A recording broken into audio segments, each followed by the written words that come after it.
Chapter 39 shifting to villa. DIG Mithilesh के आदेश पर उस पुलिस वाले ने तुरंत आगे बढ़कर विजय की हथकड़ी खोल दी। विजय, मुझे उम्मीद नहीं थी कि तुम मार्शल आर्ट में भी निपुण हो, डीआईजी ने कहा। विजय विनम्रता से मुस्कुराया। विजय, क्या तुम जानते हो, मेरा रौनक पिछले कुछ दिनों से तेजी से ठीक हो रहा है। यहां तक कि सीनियर डॉक्टर ओम ने भी कहा कि यह कोई चमत्कार है। मुझे तुम्हें एक बार फिर से शुक्रिया बोलना होगा। क्या आज रात तुम फ्री हो? क्या आज रात का डिनर हम साथ में कर सकते हैं? ठीक है, विजय ने इस पर सहमति दे दी।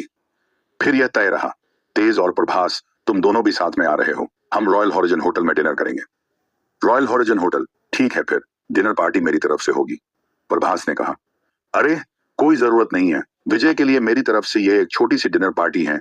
इसी बहाने मेरे प्रमोशन की ट्रीट भी हो जाएगी। डीआईजी मिथिलेश ने प्रभास से पैसे देने के लिए मना कर दिया। चलो अब यहां से चलते हैं। डीआईजी मिथिलेश विजय के साथ इंटेरोगेशन रूम से बाहर निकले और पीछे पीछे प्रभास और बाकी सब थे। विजय जब इंटेरोगेशन रूम से बाहर निकला तो उसने राहत की एक सांस ली। इस घटना के बाद वो डीआईजी मिथिलेश के प्रति और भी अधिक ऋणी महसूस करने लगा था। अगर आज वो नहीं होता तो वो बड़ी मुसीबत में पड़ जाता और लंबे समय तक जेल में बंद भी रह सकता था। डीआईजी मिथिलेश के साथ कुछ और बातचीत करने के बाद विजय ने पुलिस स्टेशन से अपना सामान और अपनी श्री व्हीलर बाइक बरामद की। पुलिस स्टेशन के सामने के एंट्री गेट पर प्रभास ने उससे कहा, विजय, तुम्हारा विला शिफ्ट होने के लिए तैयार है। चलो आज चलते हैं। घर बदलना एक शुभ कार्य है, यह दुर्भाग्य को दूर करता है। अच्छा विचार है, चलो आज चलते हैं। सोहम और बाकी लोग भी सहमत हो गए। तो ठीक है, चलो चलते हैं। विजय इसके बारे में सोचने के बाद सहमत हो गया। वैसे भी उसे कुछ दिन बाद शिफ्ट होना ही था। अब जब सभी चाहते थे कि उसे आज शिफ्ट होना चाहिए तो इसमें कोई बुराई भी नहीं थी, लेकिन फिर भी उसे अपने पुराने घर से बहुत सी चीजें लानी थी। चलो चलते हैं, आज हम विजय की घर शिफ्ट करने में मदद करेंगे। प्रभास विजय से भी ज्यादा खुश था। विजय फिर अपनी श्री व्हीलर बाइक पर बैठ नगीना गांव की ओर चल दिया। उसके पीछे पीछे लग्जरी कारों का एक काफिला था। विजय के गांव लौटने पर एक और हंगामा हुआ। विजय वापस आ गया है, उस दृश्य को देखो, लग्जरी कारों का एक पूरा काफिला उसके पीछे चल रहा है। हे ऊपर वाले, विजय निश्चित रूप से भाग्यशाली है। नगीना गांव के सभी लोग अपने अपने घरों से बाहर निकले और कारों के इस काफिले की ओर इशारा किया और टिप्पणी की। उनके चेहरे पूरी तरह से प्रशंसा प्रदर्शित कर रहे थे। विजय ने अपने घर के सामने वाले गेट पर अपनी बाइक रोक दी। मेरी जड़ें इसी गांव से जुड़ी हुई हैं, इसलिए मैं अक्सर यहां आता जाता रहूंगा। सबने जय जयकार की। विजय घर बदल रहा है, यह अच्छी खबर है। अरे देखा तुमने, विजय ने क्या कहा, वो अपने गांव को कभी नहीं भूलने वाला। गांव वाले आपस में चर्चा करने लगे। विजय ने अपने पूरे घर का चक्कर लगाया और जितनी भी उसकी काम की चीजें थी उन्हें उसने मिस्टर मोहन और बाकी सबकी कारों में रख दिया। इसके बाद सभी गांव वाले विजय को अलविदा कहने आए और सड़क पर जाता हुआ वो दुर्लभ काफिला उनकी आंखों के सामने से ओझल हो गया। शाम हो चुकी थी जब विजय विला पहुंचा। उसने अपने नए घर के चारों ओर कई बार चक्कर लगाया। विला बहुत बड़ा था और सजावट बेहद शानदार थी। विला के बाहर एक गार्डन और एक स्विमिंग पूल था। वो जीवन भर एक छोटे से घर में रहा और उसे ऐसी जगह रहने की आदत नहीं थी। वो लिविंग रूम के बीच में खड़ा हुआ और चारों ओर देखा। उसका दिल भावनाओं के मिश्रण से जोर जोर से धड़क रहा था। जल्द ही उसे डीआईजी मिथिलेश का फोन आया। विजय, एक बुरी खबर है, राघव बत्रा फरार हो गया है। विजय की यह खबर सुनकर भौहें सिकुड़ गई। राघव बत्रा एक गैंगस्टर था और अपनी क्रूरता के लिए कुख्यात था। यदि वो भाग गया था तो इस बात की बहुत अधिक संभावना थी कि वो अंततः अपना बदला लेने के लिए वापस जरूर आएगा। विजय उससे डरता नहीं था, लेकिन वो मिस अहाना की सुरक्षा के बारे में चिंतित था। मैंने पहले ही पूरे शहर में उसका पीछा करने के लिए एक टीम लगा दी है और हम जल्द से जल्द उसे पकड़ने की कोशिश करेंगे। ऐसा होने से पहले मुझे आशा है कि तुम अलर्ट रहोगे। मैं तुम्हारी सेफ्टी के लिए कुछ पुलिस वालों को भेज देता हूँ। इसकी कोई जरूरत नहीं है। राघव की इतनी हिम्मत भी नहीं कि मुझे कुछ कर सके, लेकिन किसी और को सुरक्षा की जरूरत है, उसी की वजह से राघव मुझसे इतनी नफरत करता है। ओह, मिस अहाना है ना, मुझे पता है। ठीक है, फिर मैं उसकी सिक्योरिटी का इंतजाम करता हूँ। क्यों ना हम अहाना को भी आज रात डिनर पर इनवाइट करें। विजय भी इस बात पर सहमत हो जाता है। कुछ और बात करने के बाद उसने कॉल कट कर दी। उसने थोड़ा सोचा, फिर अहाना का नंबर डायल किया और उसे सब कुछ बताया जो आज हुआ। क्या आज इतना कुछ हुआ और तुम मुझे अब बता रहे हो? अहाना ने शिकायत करते हुए कहा। मैं नहीं चाहता था कि आप परेशान हो। अब आप कहाँ हैं? मैं प्रभास भाई के साथ आज रात आपको लेने और डीआईजी मिथिलेश के साथ रात का डिनर करने के लिए जाने वाला हूँ। मैं अभी भी क्लॉथ फैक्ट्री में हूँ, आप बस वहीं रुको, मैं जल्द आता हूँ। विजय ने कॉल कट कर दी और प्रभास के साथ अहाना को लेने के लिए विला से निकल गया। इसके बाद वो लोग रॉयल हॉरिजन होटल गए। वहां पर वो डीआईजी मिथिलेश और उसकी वाइफ से मिले। हे विजय, तुम लोग आ गए। डीआईजी मिथिलेश आगे बढ़ा और उत्सुकता से विजय से हाथ मिलाया। आज जो कुछ हुआ उसके बारे में मैंने सुना। विजय, तुम ठीक तो हो? कल्पना ने उसे बड़े प्यार से देखा। मैं ठीक हूँ। यह सब डीआईजी सर की बदौलत है कि मैं सुरक्षित हूँ। विजय मुस्कुराया। हम अभी भी यहाँ क्यों खड़े हैं? चलो ऊपर चलते हैं। डीआईजी द्वारा प्रभास और बाकी लोगों से हाथ मिलाने के बाद वो सभी ऊपर एक प्राइवेट रूम में चले गए। डिनर में सभी ने भरपेट खाया पिया। माहौल खुशनुमा और उत्सवपूर्ण था।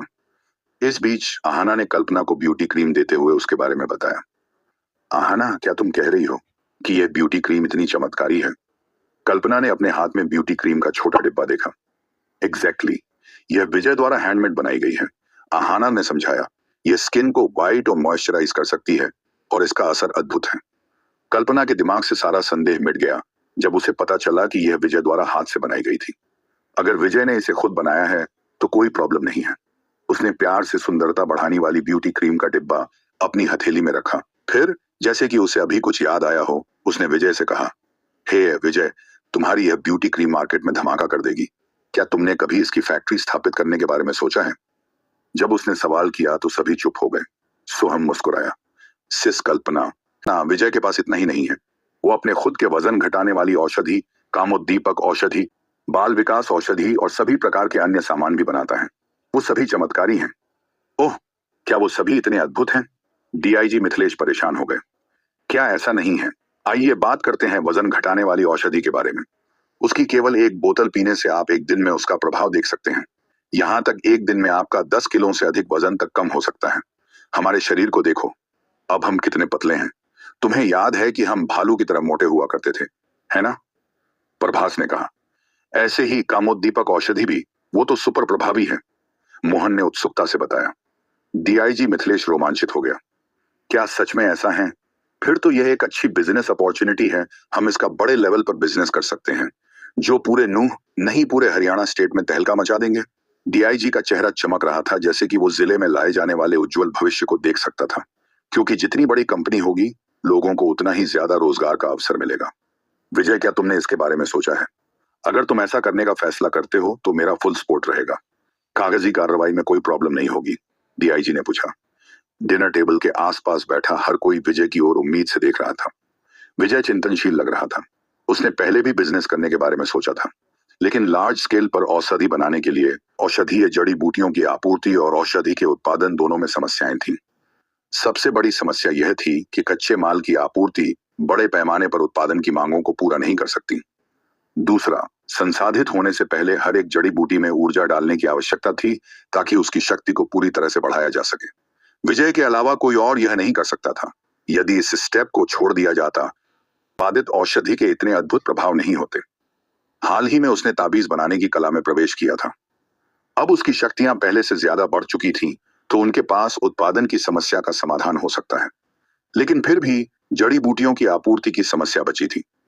इस समस्या को हल करने का सबसे सीधा तरीका जमीन का एक टुकड़ा खरीदना और अपनी खुद की औषधीय जड़ी बूटियां लगाना था। विजय ने इस मुद्दे पर विचार किया और जवाब दिया। डीआईजी सर, अभी भी बड़े पैमाने पर औषधि के उत्पादन में कुछ प्रॉब्लम्स हैं। औषधीय जड़ी बूटियों की आपूर्ति सबसे बड़ी है, लेकिन मैं खुद जड़ी बूटियों को लगाकर इसका समाधान करने के बारे में सोच रहा था। लेकिन हमें औषधीय जड़ी बूटियों के वृक्षारोपण प्लांटेशन या नोडल के लिए एक जमीन चाहिए होगी। वृक्षारोपण, ठीक है। जब तुम कोई जमीन देख लो तो मुझे बताना, और बाकी सभी चीजें मैं संभाल लूंगा, डीआईजी मिथिलेश ने कहा। प्रभास और बाकी लोग थोड़ा उलझन में दिख रहे थे, क्योंकि जब उन लोगों ने विजय से इस बारे में बात की थी तब उसने मना कर दिया था।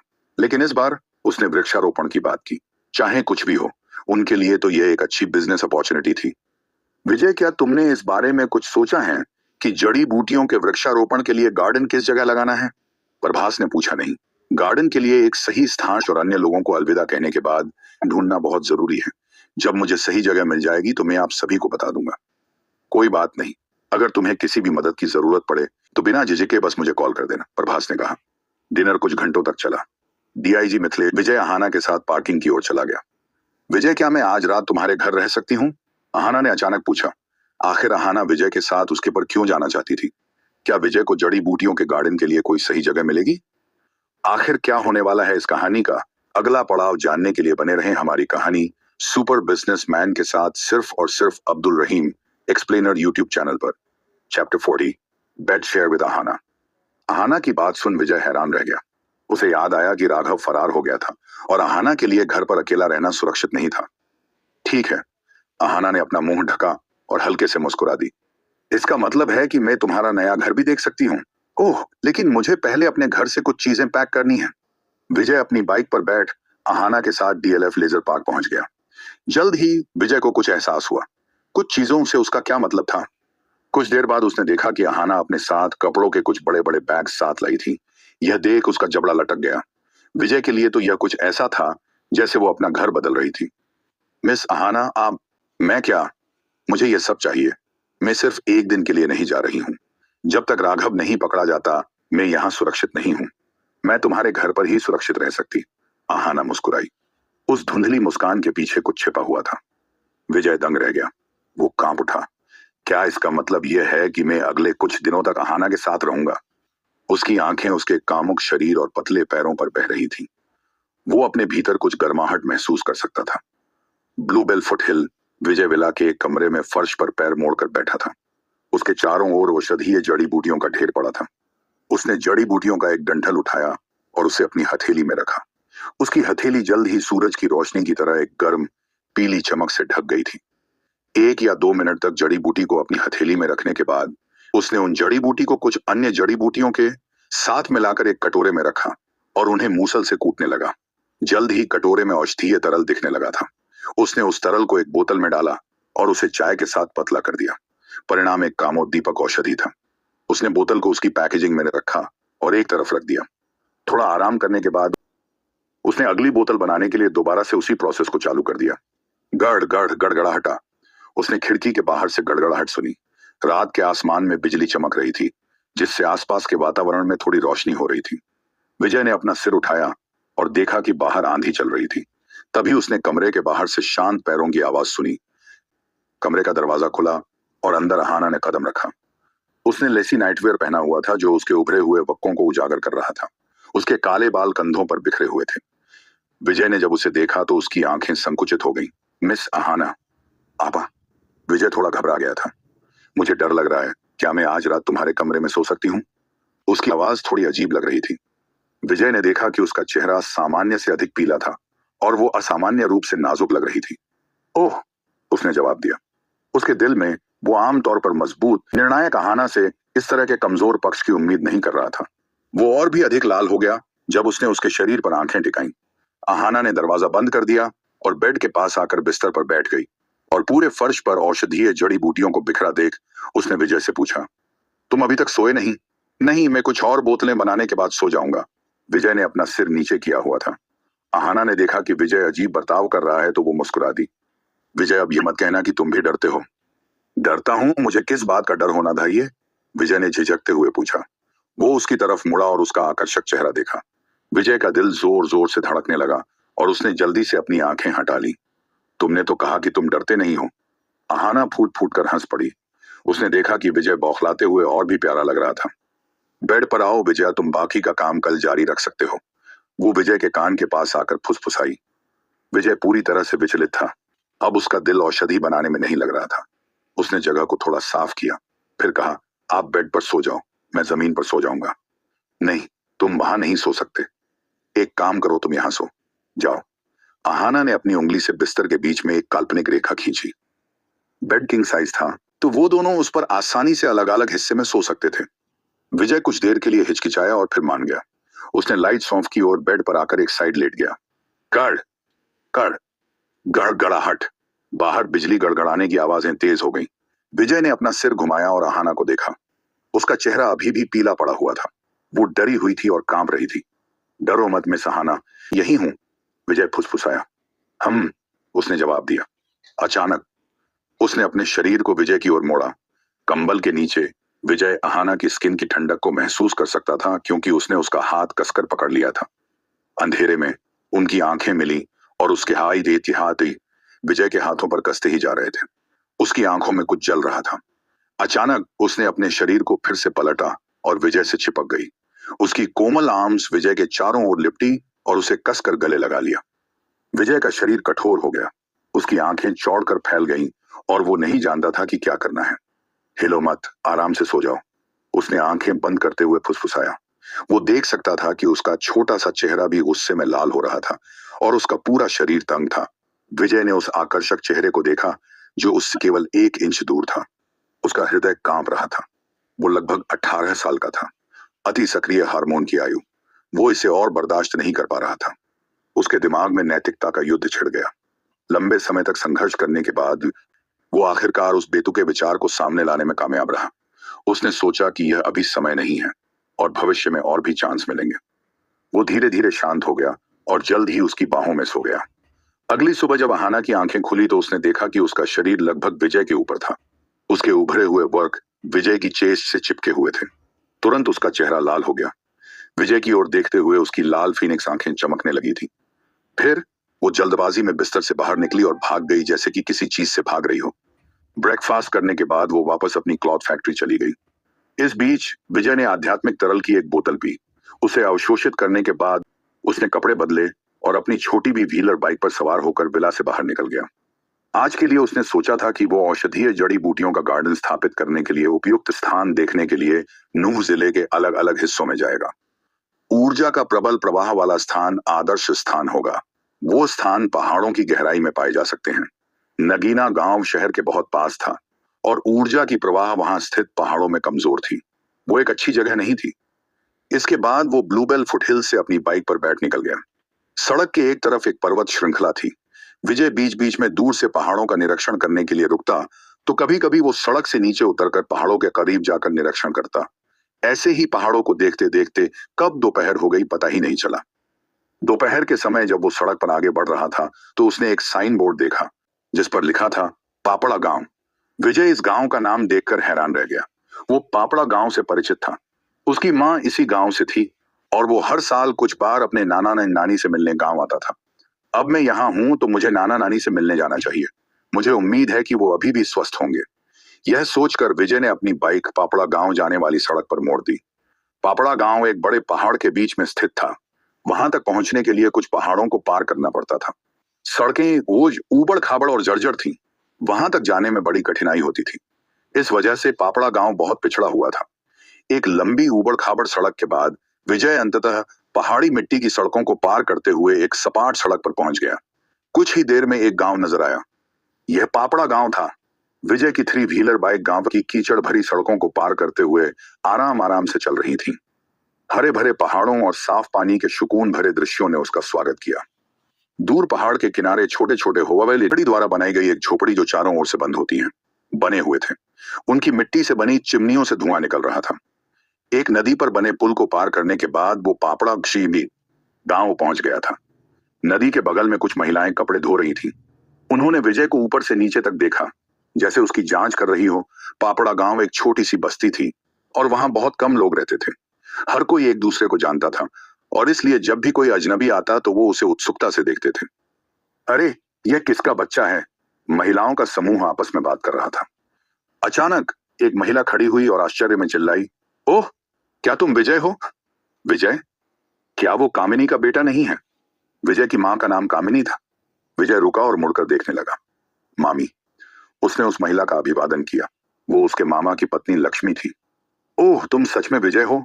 मैंने तुम्हें बस कुछ महीनों से नहीं देखा और तुम इतना बदल गए कि मैं लगभग तुम्हें पहचान ही नहीं पाई। ये तो सच में कामिनी का बेटा है। वो पहले से काफी लंबा हो गया है। ओह, ये बच्चा एक कठिन जीवन जी रहा होगा। मैंने सुना है कि वो अब एक अरे, उसे क्या कहते हैं जो सामान पहुंचाता है? हाँ, डिलीवरी बॉय है बेचारा। महिलाएं कपड़े धोते समय आपस में बातें कर रही थीं। लक्ष्मी ने साफ धुले हुए कपड़ों को एक टोकरी में रखा, फिर नदी के किनारे से ऊपर आ गई। विजय, तुम सही वक्त पर आए हो। आओ, चलकर खाना खाते हैं, उसने बड़े प्यार से कहा। लक्ष्मी एक अच्छी और मिलनसार औरत थी। उसने हमेशा ही विजय के साथ अच्छा व्यवहार किया था। जब भी वो आता था तो लक्ष्मी हमेशा उसे खाने के लिए आमंत्रित करती थी। विजय ने लक्ष्मी के पैर छूकर आशीर्वाद लिया और कहा, ठीक है मामी, लेकिन मैं पहले नाना नानी से मिलकर आता हूँ। क्या वो अभी भी स्वस्थ हैं? ठीक तो हैं, लेकिन स्वस्थ भी नहीं कह सकते। तुम्हें तो पता है, उनकी उम्र हो चुकी है। इस बुढ़ापे की उम्र में छोटी मोटी समस्याएं तो होती ही रहती हैं, लक्ष्मी ने जवाब दिया। विजय ने इशारा करते हुए कहा, आओ मामी, मैं आपको एक सवारी देता हूँ। लक्ष्मी खुश हो गई। तुम कितने अच्छे बच्चे हो। ठीक है, वैसे तुम्हारा काम कैसा चल रहा है? बुरा नहीं, विजय ने सिर हिलाया। चलो, सुनकर अच्छा लगा। इसके बाद उसने लक्ष्मी को घर छोड़ दिया और अपने मामा से मिलने के बाद वो अपने नाना नानी के घर की ओर बढ़ गया। विजय औषधीय जड़ी बूटियों के गार्डन के लिए कोई बेहतर जगह ढूंढ पाएगा। क्या विजय अपने नाना और नानी को पापड़ा गांव आने के कारण के बारे में बताएगा? आखिर क्या होगा विजय की इस दिलचस्प कहानी का अगला पड़ाव? जानने के लिए बने रहें। हमारी कहानी सुपर बिजनेसमैन के साथ सिर्फ और सिर्फ अब्दुल रहीम एक्सप्लेनर यूट्यूब चैनल पर।